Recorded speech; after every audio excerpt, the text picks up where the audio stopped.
Salut à tous, c'est KLH. Aujourd'hui on se retrouve pour une mini-série que je viens de lancer, donc je ne sais pas trop comment l'appeler, j'aviserai d'un nom.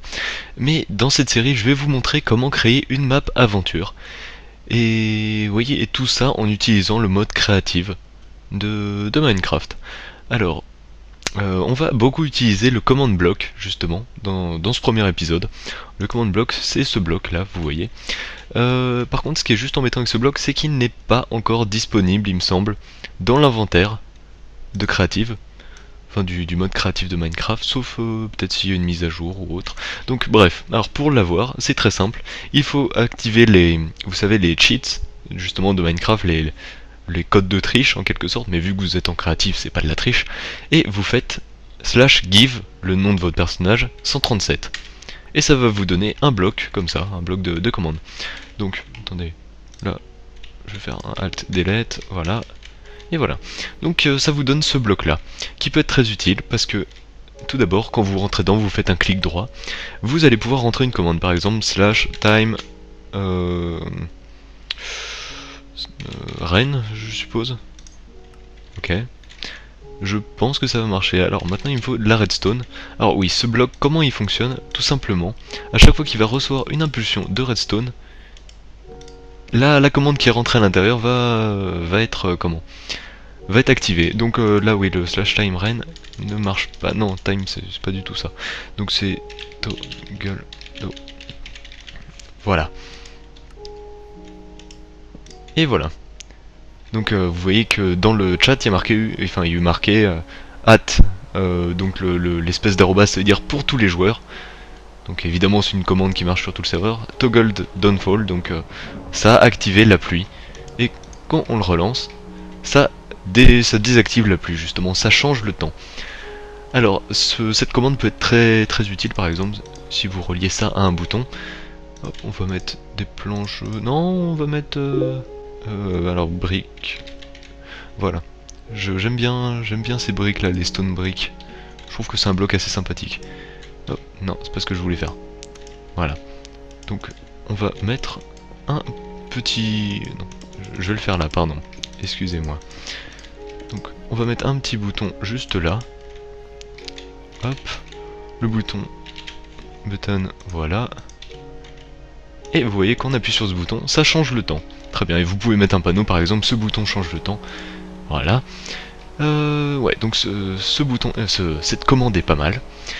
Alors, qu'est-ce qu'on peut faire d'autre? Alors, si je fais /time set, voilà, ça va me permettre. Hop. Si je fais pareil, hop, un petit truc comme ça.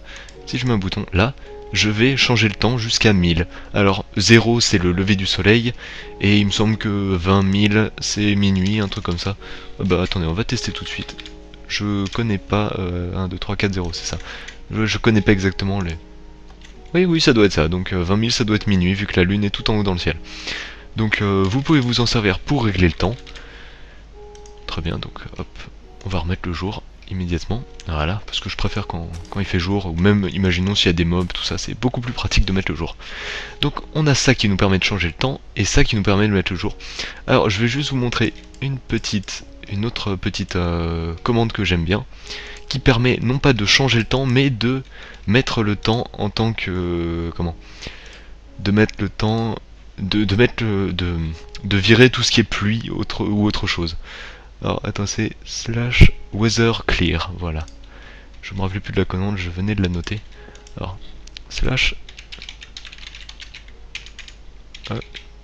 /clear, voilà. Donc imaginons qu'il pleuve dans votre map, et vous ne voulez pas ça. Donc vous allez faire un /weather clear, voilà. Et vous voyez que, bon, là, si j'appuyais sur ce bouton, ça changerait de nouveau le temps, ça mettrait de la pluie. Mais si j'appuie sur ce bouton, il ne se passe rien, vu qu'il fait déjà beau. Donc c'est beaucoup plus pratique que l'autre commande de toggle downfall, qui est assez peu précise. Voilà. Donc, j'hésite à virer ce bouton. Ouais, voilà. Ok, donc on va garder ces deux boutons-là. Et ce qu'on va faire, déjà c'est... pas optimiser, mais... automatiser, pardon. Ces deux commandes là, donc vous savez, pour mettre le jour et pour mettre pour mettre régler le temps justement. Donc ce qu'on va faire, c'est qu'on va faire une énorme horloge. Hop, tac. Voilà, on va avoir besoin donc de pistons, d'un bloc, peu importe, de redstone, de repeater également. Repeater, voilà. On va avoir besoin d'obsidienne. Vu qu'on est en créative, j'ai envie de dire, on a à peu près tout ce qu'on veut. Et on va prendre un dernier bloc, on va prendre de la laine. J'ai bien envie de prendre de la laine rouge, tiens.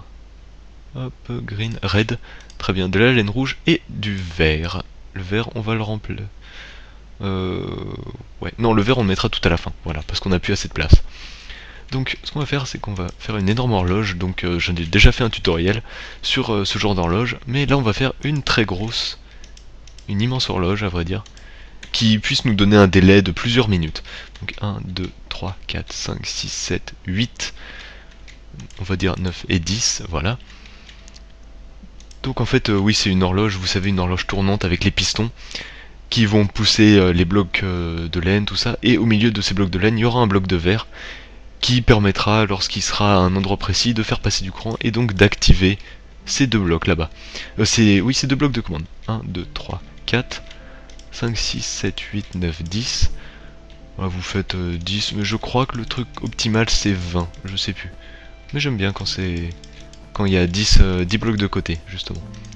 Ça fait un truc rond, etc. C'est pas mal. Hop. Et voilà, on va placer un piston là. Et on va placer un autre piston ici. Voilà. Alors maintenant, vous allez placer de l'obsidienne comme ceci, histoire que les blocs ne puissent pas être poussés en dehors de ce carré, justement. Hop. Et hop, très bien. Et attendez, il nous reste un endroit encore. Et voilà. Et ce qu'on va faire maintenant, on va tout relier avec de la redstone. Alors, pour faire simple, on va faire comme ça. On va faire des espèces de T inversés. Là, là. Et on va faire passer la redstone comme ceci. Hop, vous voyez, on fait quelque chose de plutôt simple. Pas forcément quelque chose de très joli, mais vu que c'est une map... ce sera une map aventure où la personne n'aura pas le droit de casser le bloc, vous savez. Donc, ouais, on enterre ça en dessous, allez, une couche de terre et ça passe inaperçu.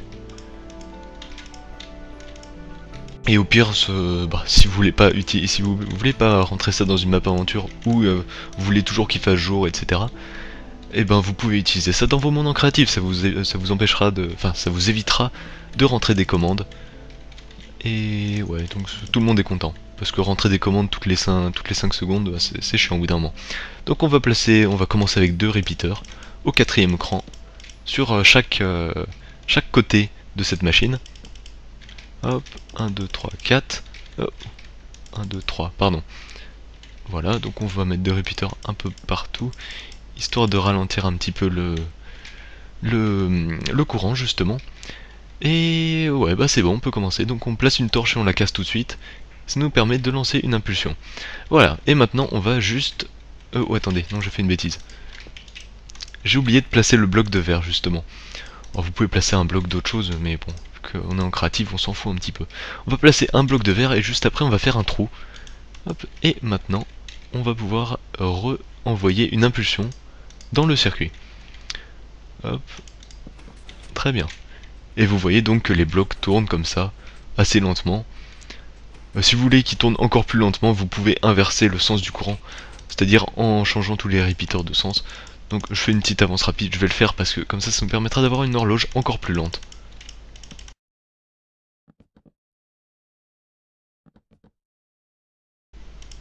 Et voilà, donc voilà, ça va nous permettre d'avoir une horloge encore plus lente, vous voyez, parce que le courant tourne dans le sens inverse que dans le sens dans lequel sont placés les pistons.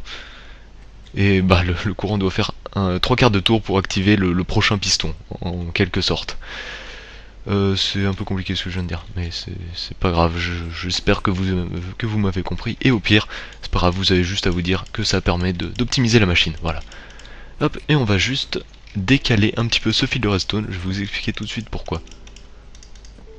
Hop, et hop, voilà. Voilà, donc on va décaler ce fil, vous vous demandez sûrement pourquoi.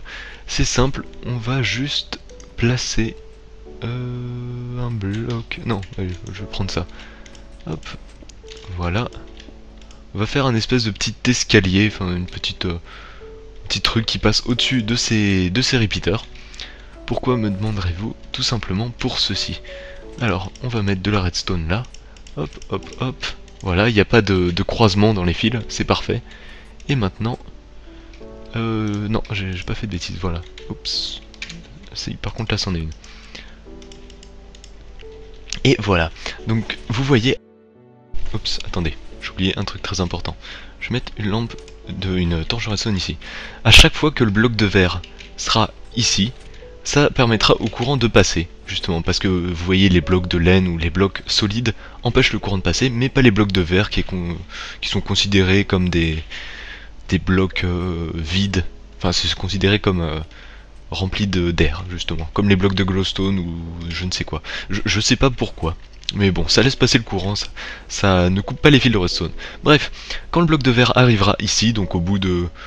à vue de nez quelques... même pas une minute, un truc comme ça. Donc le courant pourra circuler à travers ce fil et activera ces deux blocs de commande. Donc ça nous permettra de remettre le temps à 1000, donc de remettre le jour, et également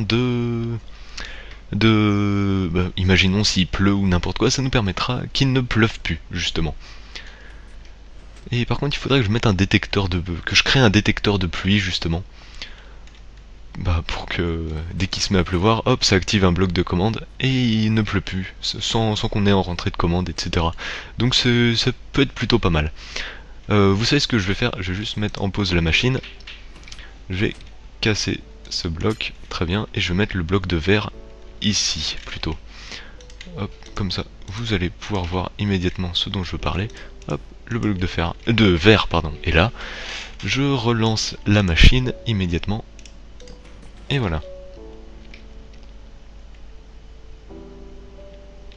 Ok, donc très bien, le courant tourne.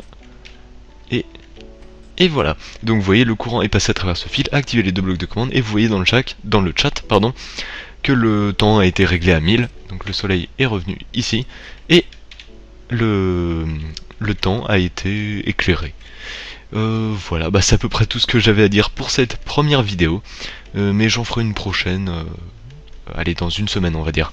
Donc j'en ferai une prochaine pour vous montrer des nouvelles choses qu'on peut faire pour les maps aventures avec ces blocs de commande qui sont vraiment une très bonne invention, je trouve. Bref, ouais, c'est la fin de cette vidéo. Donc si ça vous a plu et si ça vous a été utile, si ça vous a appris quelque chose, n'oubliez pas de mettre un pouce vert à la vidéo, parce que ça m'aide énormément et ça me fait très plaisir. Qu'est-ce que vous pouvez faire d'autre? Vous pouvez vous abonner pour rester au courant des dernières vidéos qui sortent. Et vous pouvez également ajouter cette vidéo à vos favoris. Mais ça, c'est pas une obligation, je sais vraiment pas si ça sert à quelque chose. Bref, c'est la fin de cette vidéo, c'était KLH.